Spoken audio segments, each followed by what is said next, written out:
Bo Nix about to speak to the media after the game.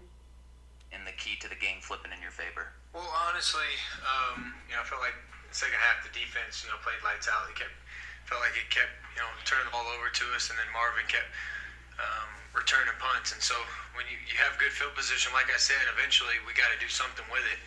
And we could have even done more offensively with those with that field position, but we just got to clean up some things. I got to be better. We got to do a good job of handling the short week and fixing the stuff. But it's not like it's hasn't been all year, so it's been the last couple of games. We got to get back to what we were doing a few weeks before, and then I think we'll be in good shape. Bodie, you're right. Just kind of can you walk me through your process after something happens on the field when you're looking at the tablet with Davis? How does that go? So usually, I just want to see if what I saw was, accurate. What, what could have been different, what changed.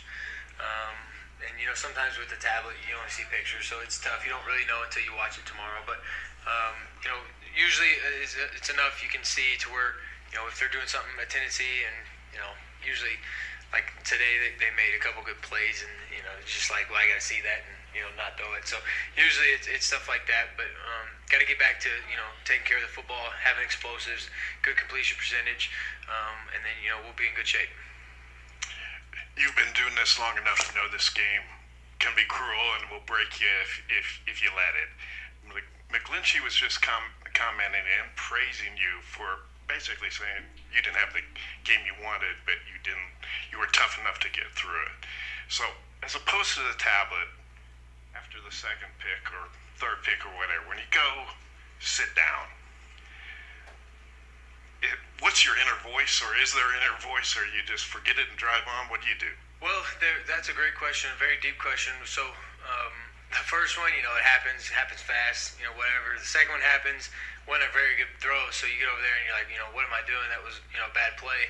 And then the third one, the guy jumped it, honestly made a really good defensive play. I was like, was I late? What could I have done differently? But I thought, sometimes those guys make good plays. And but regardless, that's three, and it gets to where you feel like, man, every time I throw it, is it going to be picked? And, you start having those mental thoughts. But it's, it's challenging. It's probably the toughest part of our position because, you know what you're capable of. You know that, the read, how to, your footwork, how to go through it. And then, you just got to keep from being gun shy and keep from being, don't let one turn into another, false vision and just see things that aren't actually there. And, I felt like I saw the game well today, but, that didn't keep me from, not turning the ball over. So, what is it? I got to, get back to the sideline and regroup. And I feel like the guys over there do a great job of keeping me encouraged and, reminding me that it's a long game. Go out there and do what you do. But, it's I'm not gonna lie, it's tough. You start getting a little bit in your head, and you start questioning, what am I actually seeing? Am I, what was that? And so it's tough. But we're all, I feel like everybody goes through it. So the ones that can get out of it and finish the game and win and not let it dictate the outcome of the game, that's usually when you find some maturity and you find some growth. And that. I just got to continue to do that. Unfortunately, it's not the first time I've thrown three in a game. It's not. Hopefully, it's not going to be the last. Or hopefully, it's the last. But probably, football will tell you it's not going to be if you play it long enough. So, just got to move on to the next play and get the next completion. But in general, what are your conversations like when your receivers drop what you think is a catchable pass, and on a day when you're maybe not, having your best day protecting it because of those interceptions? Are you a little more reluctant to say something, or is it? Absolutely not. If I'm playing, like I did today, I got no say on that sideline to, catch a ball or whatever. Like, I doing nothing for them, not helping them at all. So, I'd be kind of a loser if I said something. But I think as a group, just got to resettle and get back to doing the things we're good at, and that's throwing and catching. And practice will be good for us this week. I think we'll respond well. It is the first winning record the Broncos have had since 2016, so there's some positives, very positives, to take away from that. So how do you balance that? And does this change any expectations that you've had at all? Now that it's a real thing that you guys at least have gotten to this point. Well, I think it speaks to our team. It speaks to what we've been able to do this year, what we've overcome, the adversity we've gone through, and in a game like today, we felt like down there for a while, especially the first half, and good teams respond on a day like today. Good teams find ways to win, and playoff teams find ways to win these close ones. And I felt like that's what we did. So it's a sign of a good football team, and we have that. We have a really good defense who played outstanding again today.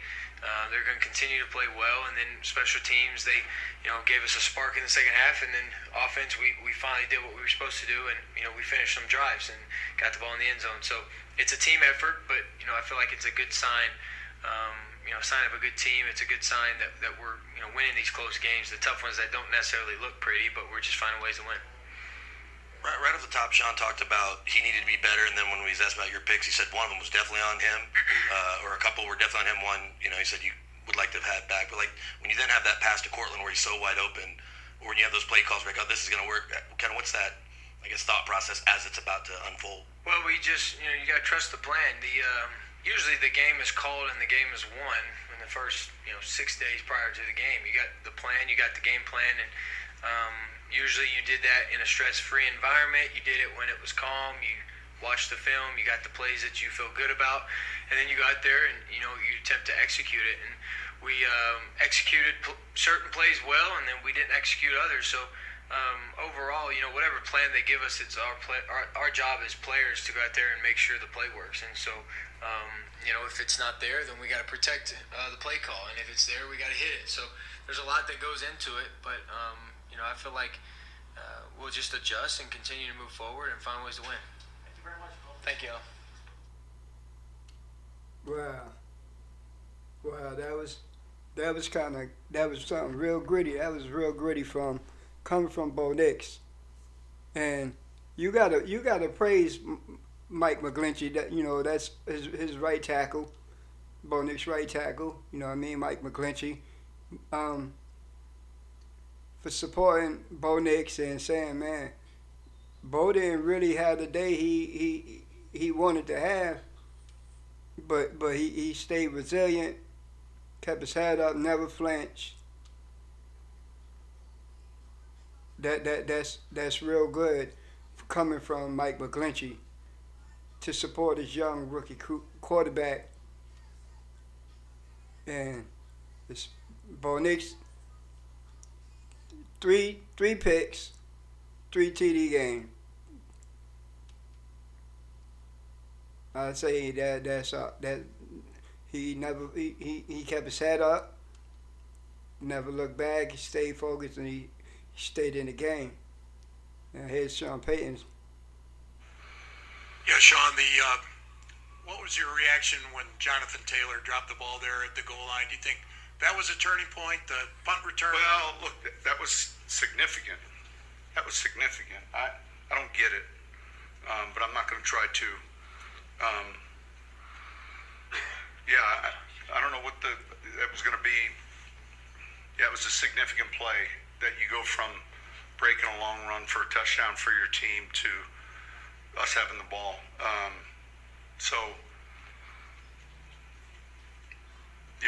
There was a number of plays, but that was one of them. Coach, on your left, after the 10-0 start, defense only allowed 3 points. The rest of the game forced 4 second-half turnovers. What do you think of how they settled in and played? Well, those were some of the challenge. Like at halftime, it was like, look, D, we talked about the quarterback run, the zone, all of that, and special teams. We talked about winning the net punt battle. We weren't doing that. Offensively, ball security at a premium, and we weren't doing that, and that was frustrating. So we, as coaches, myself, starting with myself, have to do a better job, and we will. It won't be fun looking at the tape. It's fun knowing the ending of it, and so. But then we have a quick turnaround, obviously, with a Thursday night game. But I never felt.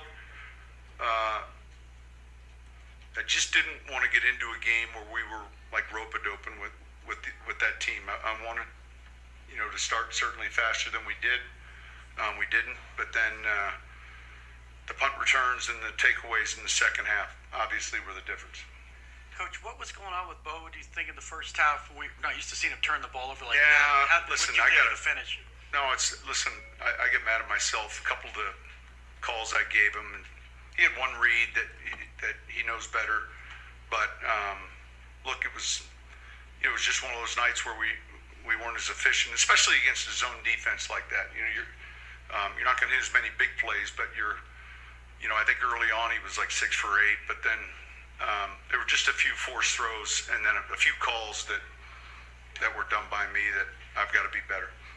You mentioned the takeaways, obviously, I think 5 in total, and a bunch in the Monday night game, too. Just your defense has sort of started to get on that roll where they're taking the ball away. Yeah, the thing we talked about in this game was the number one thing. Because Seattle does a good job forcing fumbles, but it was about the ball, and we've had a stretch now where we played quarterbacks that have turned it over, and these guys, were one of those teams where we felt like if we do a good job with the football, they'll give us the opportunities. Now, I didn't know it was going to be 5-3. I would have rather it been 2-0, but that's how it ended up. Yeah, we've got to be better offensively, especially when we're playing a team that's going to turn the ball over like they do. Sean, speaking of takeaways, what can you say about Nick Benito's fumble return for touchdown and the anticipation he showed? Yeah, I'm still trying to figure out the play. I don't know if it was a double or triple pass, but anyway, that was a heck of a play. It was kind of happening right in front of me because as soon as I felt the depth of that receiver, I just looked downfield. We were in decent coverage position, but then it was going back to the quarterback. I don't know the play. I'll have to look at it on film. But he's athletic. It's 2 games in a row. Yeah, it's a real good play. And the timing of it, there was like this 10-minute period in that game where all of a sudden it went from being close to not out of reach, but certainly in our favor. Coach, after Pat Surtain sustained the ankle injury the first time, were there talks on the sideline about whether to put him back in the game given the score? Anything we do relative to a player's injury is always like if the medical staff feels like he can go back in and he's healthy enough, there's never any, well, we don't need him now. It's just strictly, is he healthy enough to play?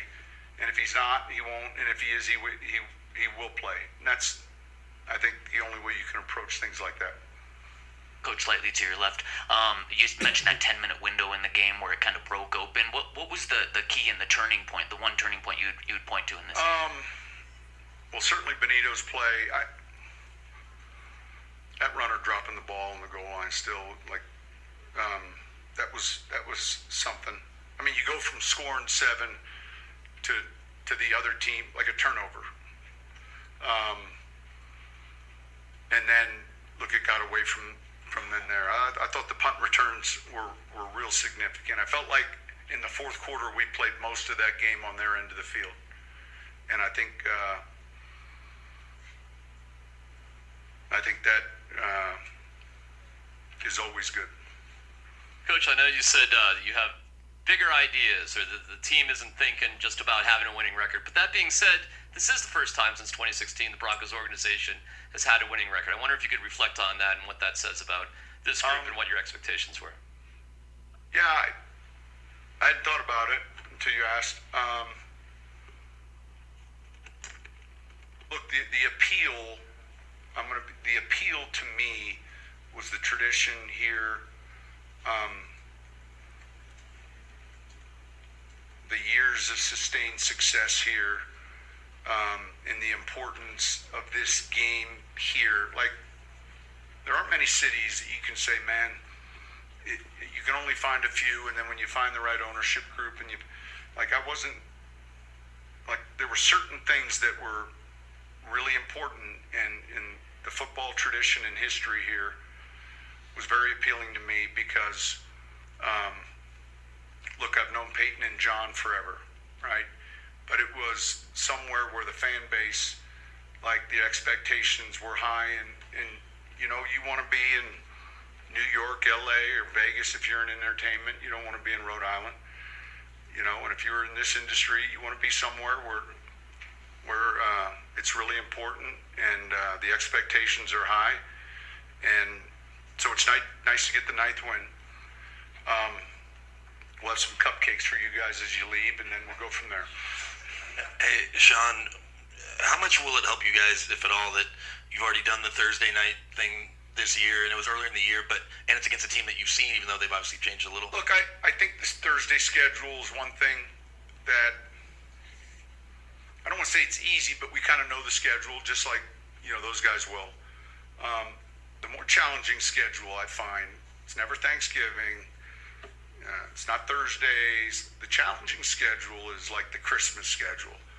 And this is the entertainment business where it's not necessarily holiday friendly, right? So I just finished going through not only the schedule for next week, but the schedule leading all the way up until the next game, just so they understood how we're going to handle the next 2 weeks. I wasn't jumping ahead, but they're going to get asked. And so you have to be flexible. You have to be able to adjust.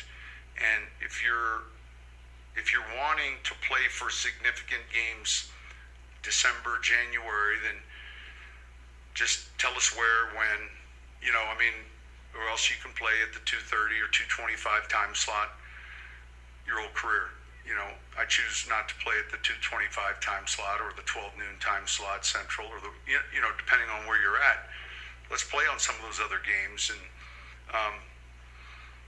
but I think a lot was made of it when it was flexed.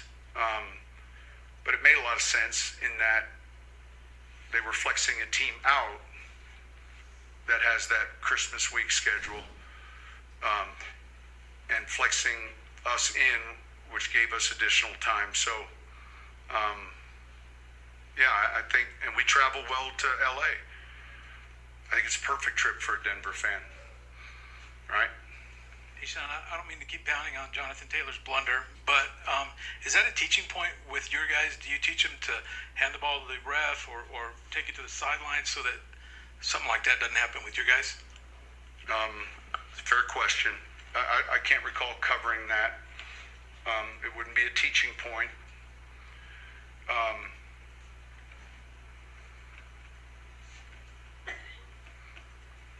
I think that'll be difficult for the coaches and everyone of his teammates. It'll just be difficult, and I don't get it. And so, I'll leave it at that. I don't want to say something,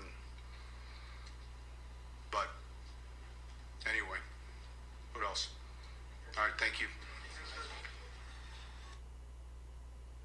Wow.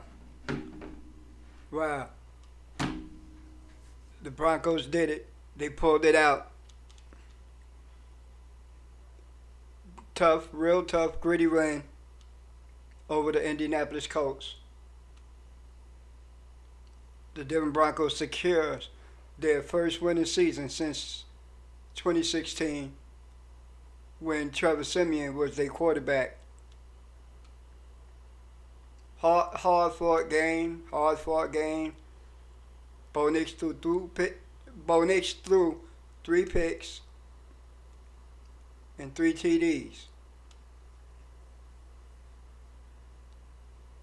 In the second half, the Broncos scored 24 unanswered points. That was the game. Nick Bonito picked 6. The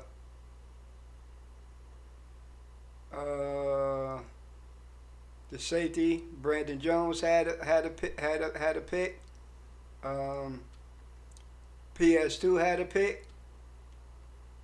The defense was going at it, and it was like in the beginning it was kind of for them hard to contain Anthony Richardson in that run game.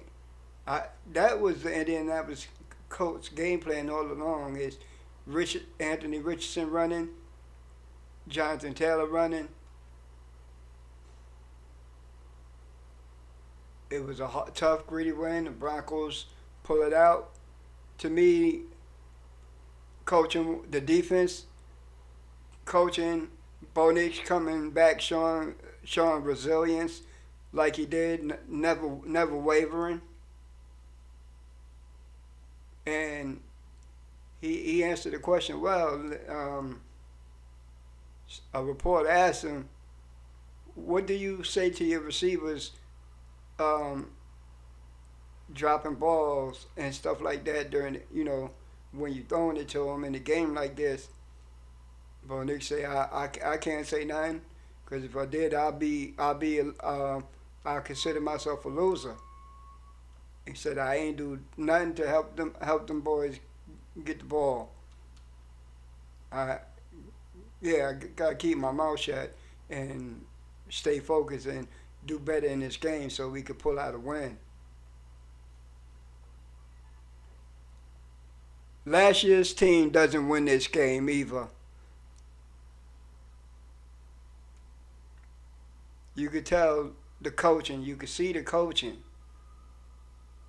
The Broncos are learning how to win and forgetting how to lose. That's a good thing. The Chargers lost today. Well, the Chargers lost last night too. Tampa, and Baker Mayfield put it on them. They handed them one. And this is a testament of coaching. One well-coached team and another mediocre coach team. One that has a future Hall of Fame head coach.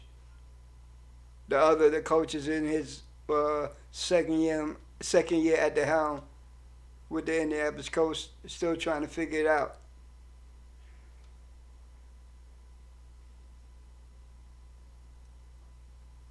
Broncos pulled this one out. They've been playing tough. They're resilient on both sides of the ball. Marvin Mims' punt return.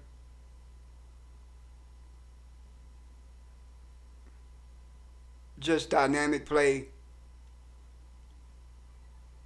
Never give up attitude. Because in the NFL, there's nothing to give me. The Broncos went and took that.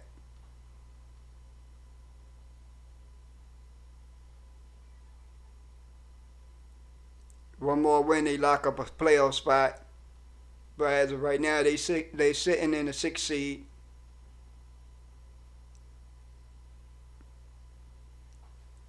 Go Broncos.